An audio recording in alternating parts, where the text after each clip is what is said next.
Hi guys, मैं प्रभा। कैसे हैं आप सब लोग? आई होप आप लोग बहुत अच्छे होंगे। आ गई हूँ मैं आप लोगों के लिए एक बड़ी मज़ेदार कहानी लेकर के। तो चलिए बिल्कुल भी देरी ना करते हुए इसको सुनते हैं। कहानी का नाम है कुगेल मास का किस्सा। फिर से नाम सुनिए, कुगेल मास का किस्सा। तो कहानी कुछ यूँ इस प्रकार है कि कुगेल मास सिटी कॉलेज में मानविकी विभाग के प्रोफेसर दूसरी बार असफल विवाह कर चुके थे। पहली पत्नी फ्लो से उनके 2 सुस्त बेटे भी थे। तलाकशुदा पत्नी के गुजारा भत्ता और बच्चों के खर्च में आकंठ डूबे कुगेलमास की दूसरी पत्नी थी डेफ्ने कुगेलमास, मोटी और बेवकूफ़। काश मुझे पता होता कि इसका अंत इतना भयावह होगा।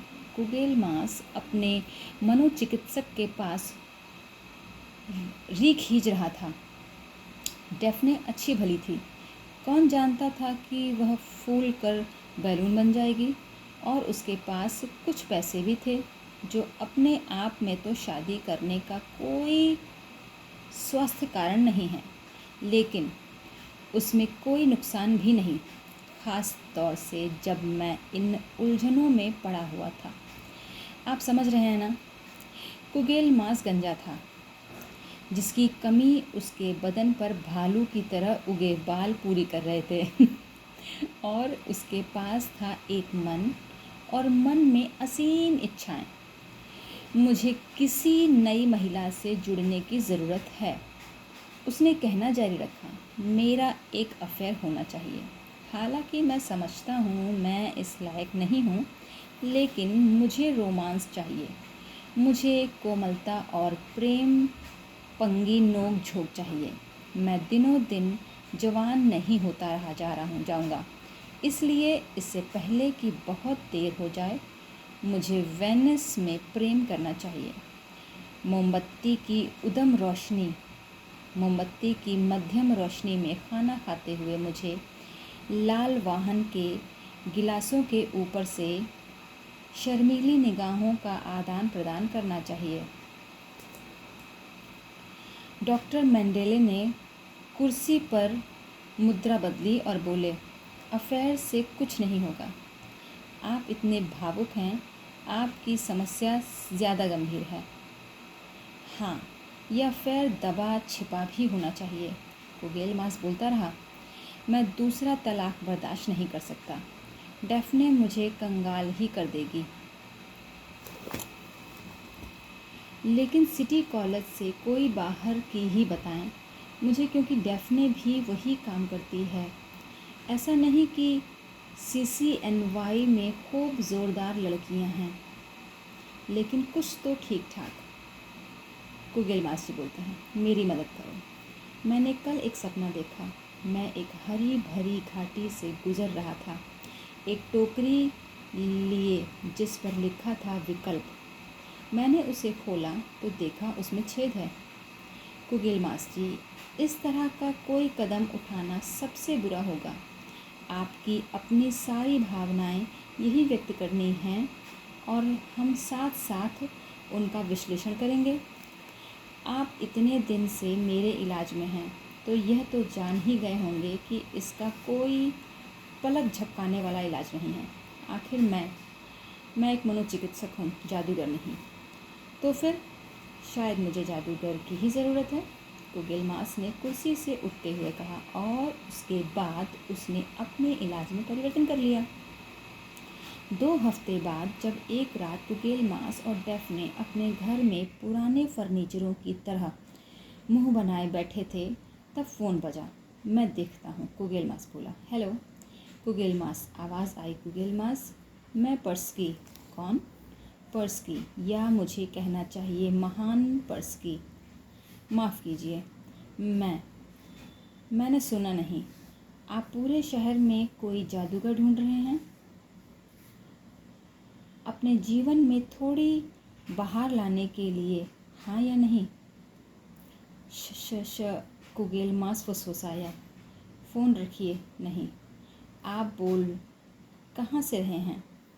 अगली दोपहर कुगेलमास ब्रुकलिन के बुशविक में एक पुरानी सी इमारत के तीसरे माले पर चढ़ रहा था। गलियारे के अंधेरे में नज़र गड़ाते हुए उसने वह दरवाज़ा खोजा जो उसे चाहिए था और घंटी बजा दी। मुझे शायद पछताना पड़े, उसने सोचा। कुछ ही सेकंड बाद एक दुबले नाटे चिकने से आदमी ने उसका अभिवादन किया। आप ही पर्सकी महान हैं, कुगेलमास ने कहा। महान पर्सकी, आपको चाय चाहिए? नहीं, मुझे रोमांस चाहिए, मुझे संगीत चाहिए, मुझे प्रेम और सौंदर्य चाहिए। अरे चाय नहीं, आश्चर्य है। ठीक है, बैठ जाइए। पर्सकी दूसरे कमरे में गया और कुगेलमास ने सामान और फर्नीचर खिसकाए जाने की आवाज़ सुनी। पर्सकी फिर हाजिर हुआ, एक बड़ी सी चीज़ रोलर स्केट पहियों पर सरकाते हुए। उसने उस पर पड़े पुराने सिल्क के रुमालों को हटाया और धूल झाड़ी। वह एक सस्ती सी चाइनीज़ अलमारी लग रही थी, बहुत ख़राब ढंग से पॉलिश की हुई। पर्सकी, कुगेलमास ने कहा, यह क्या चक्कर है? ध्यान से सुनो, पर्सकी बोला। यह बेजोड़ चीज़ है। मैंने इसे तैयार तो किया था नाइट्स ऑफ पिथियास शो के लिए, लेकिन टिकट ही नहीं बिके। इस अलमारी में बैठ जाओ। क्यों? ताकि तुम इसमें तलवार घोंपते जाओ या ऐसा ही कुछ और। तुम्हें कोई तलवार नज़र आ रही है? कुगेलमास ने मुंह बनाया और अलमारी में बैठ गया। प्लाईवुड में जड़े दो डरावने से क्रिस्टल ठीक अपने चेहरे के सामने, वहाँ से उसका ध्यान हट ही नहीं रहा था। यह कोई मजाक है? वह बोला। मजाक बिल्कुल भी नहीं। अगर मैं इस अलमारी में तुम्हारे साथ कोई उपन्यास डाल दूँ, दरवाज़ा बंद करूँ और इसे 3 बार ठकठकाऊँ तो तुम पुस्तक में प्रविष्ट हो जाओगे। बकवास। कुगेलमास ने अविश्वास प्रकट करने जैसी मुखमुद्रा बनाई। यह भगवान के साथ लफड़ा है, मेरा ज़रा सा पर्सकी बोला। सिर्फ उपन्यास ही नहीं, कविता, नाटक, कहानी, कुछ भी। तुम विश्व के महान लेखकों की रची हुई किसी भी महिला से मिल सकते हो, जिसका भी तुमने सपना देखा हो। और जब काफ़ी मज़ा हो जाए तो बस एक बार चिल्लाओ, मैं पलक झपकते तुम्हें फिर से यहाँ ले आऊँगा। पर्सकी, तुम पागल तो नहीं हो गए हो? मैं बिल्कुल ठीक हूँ, पर्सकी बोला। कुगेलमास अभी भी पूरी तरह विश्वास करने को तैयार नहीं था। तो तुम्हारा मतलब है कि यह सड़ा सा घर का बना बक्सा मुझे इस तरह की सैर करा सकता है? 2-10 के चाहिए होंगे। कुगेलमास ने बटुआ निकाला। मैं इस पर विश्वास तभी करूँगा जब इसकी जांच कर लूँगा। पर्सकी ने नोट जेब में डाले और अपनी किताबों को अलमारी की तरफ मुड़ गया और किताबों की अलमारी की तरफ मुड़ गया। जो तुम किससे मिलना चाहते हो?